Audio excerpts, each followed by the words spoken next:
But angles dictate everything. Angles create power. They rob power. They steal power. Things of that nature.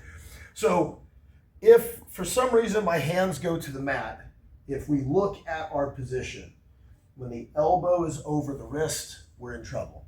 So right now, Dave can just pull me forward with his legs, and I can't brace and I can't stop. Okay. So if I put my hands out at about 45, okay, I do it in mount 2. 45 forward, 45 out. I don't want to put my hands in the mat, but if I have to, if I fucked up, okay, and my hands go to the floor, put me in a Kimura.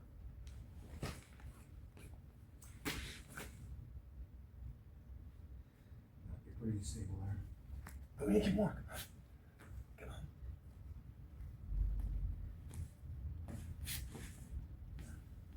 So literally, while my hand's out in that position, as soon as Dave goes to sit up, I just lean into my palm.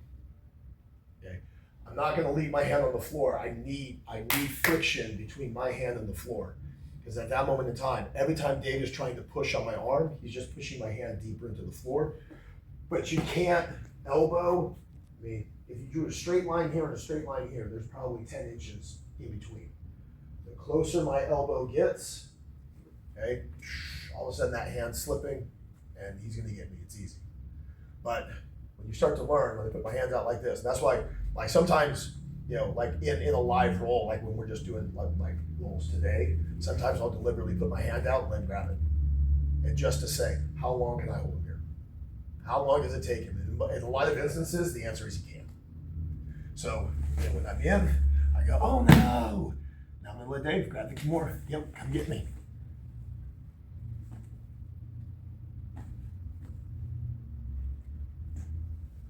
Can't get my hands. But even through here, even when you're hooking my arm and he's trying to pull me back, okay, to get us back on the ground, he's not getting Driving it from that. right. All he's doing is my hand. And again, so what I'm doing is when I'm here, I'm not just sitting up. When he sits up to get my hand, I'm just shifting now. It's like I'm pushing my palm into the ground. My hand got a little light over here. Like, look, you can see me pushing. Look at the wrinkle. Okay, so when I'm here, first I'm in the middle, and when he goes to sit up, watch this wrinkle disappear and watch the wrinkle form over here. So now when he starts trying to pull me, come on, Dave, go for it. Go for it, Dave. Go for it, Dave. Go. Get it, Dave. Get it. Okay. So yeah, it's just the angle. I do it from out all the time. So people can reach up, grab, and they'll pull. Okay, and at that point in time, they're not strong enough. Because again, it's the position, it's the angle that he's sitting in. Okay, he only has 2 options when he sits up. There's only 2 positions of power for him. Once he's up like this, okay, he's going to latch on, and he needs to go diagonally backwards. He needs to pull this way, right, to roll, or he goes this way to create his hip over. But if we're in position, oops, I fucked up. I put my hands out, 45 forward, that's my first posture. And then once I fuck up, roughly 45 out. So double 45s, 45, 45.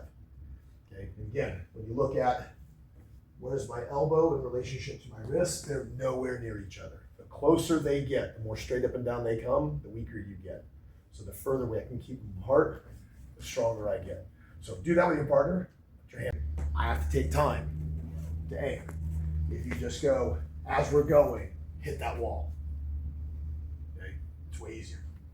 It's easier, it's faster, things of that nature. So as I turn, all I'm hitting is this huge gap in his arm. And as long as I hit that gap, when he collapses, his arm will be trapped, the grip will become mine. I don't have to worry about hunting for it. Okay, and like I said, that's way easier. Hitting the broadside of a barn, okay, in the middle of a live roll is way easier than trying to hit a bullseye. All right, good shot. What's up, Tony? All right, so I'm in. My hands go down for whatever reason. Maybe Dave did it. I get my hands into my 45. So now when Dave sits up, again, I'm looking right down the barrel of the gun. So through here, as I make my turn, Melissa, if you go to this side. So again, we're going to make a push-pull. So as this hand shoots, again, I just go up to his rib cage. I don't aim for his elbow, okay? All I do is through here is I bring my hand up and I shoot for his rib cage. And then as I drive forward, the hand goes almost always to the pocket. And again, I want him face first into the mat.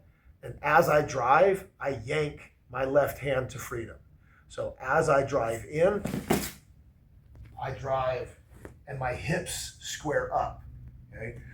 Now, sometimes what's gonna happen is maybe he kept my arm and I didn't get a chance to get completely out. So the part we do have to watch out for is his attempt at still hitting a hip over, okay?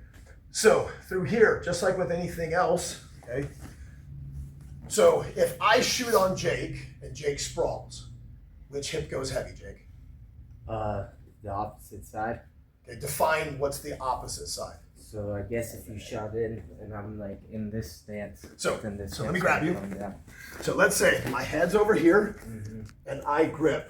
When you sprawl, which hip goes heavy? My right one. Okay, sprawl.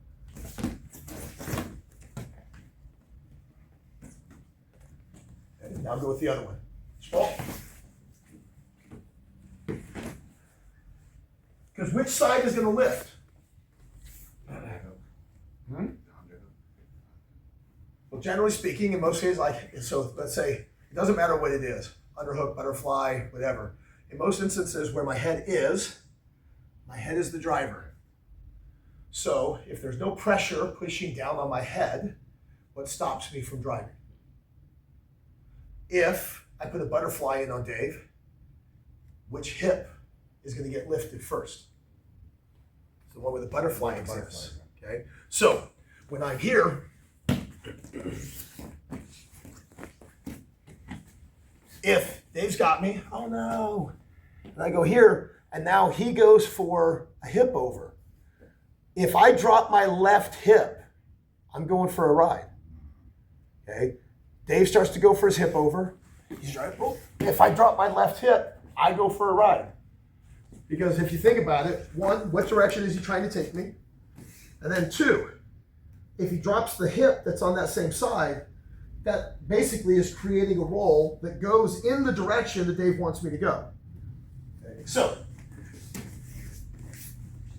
if I'm here, he sits up, oh no, and I go here, and now he goes for his hip over, but I switch my hip. The hip that is heavy is going the opposite direction of where he wants to go.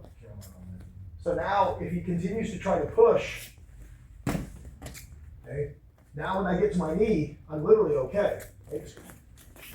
But if I'm here and I drop this hip, I'm literally helping him in the roll. So we have to be, now same thing, if we go butterflies, put me butterfly guard. Okay, just go single butterfly. So we're here, underhook, butterfly. Which way am I going? Okay, I already know which way the sweep is going. So if he goes to roll me and I drop my right hip, what's gonna happen? Roll you. I'll go for a ride, okay? If I'm here and he goes to take me the other way, go ahead. But I get my hip to the ground, it goes the opposite of what he wants, and so the sweep disappears. So now this time, partner, get your Kimura, hook him up, now go for your hip over. I do this quite often with people, okay? Yeah, you stop me from getting that, but I'm still connected to your body, so I'm gonna try to hip you over. So if I'm here, I got Dave's arm, oh no, okay? And he's trying to trap me. Like I said, if this hip drops, he's getting swept. Yeah. Okay, because I have no resistance up against me. So if I'm here, he's going to push in and he's going to drop his right hip. Now, I got nothing. And so ultimately speaking, we know we have to drop the hip, but if you drop the right hip, the correct hip, you block all the power. And if you go on an incorrect hip, you actually help them in their sweep. So we have to be careful when we're going in, which is also one of the reasons why when we go to sweep, my knee may go to the ground, but my heel plays high. So that if he wants to free up that leg, he's got to get that hip up in the air. So when I'm here, and I get that hand, here's my leg, okay? My heel plays high. My knee can be on the ground, but my foot's not here. My foot is attempting to hook into the back of the calf. So that now, try to pull your leg. Okay? So if I start going for my sweep and he starts trying to pull that leg out, I'm still stuck. I want to try to make it so that he's still stuck. Excuse me.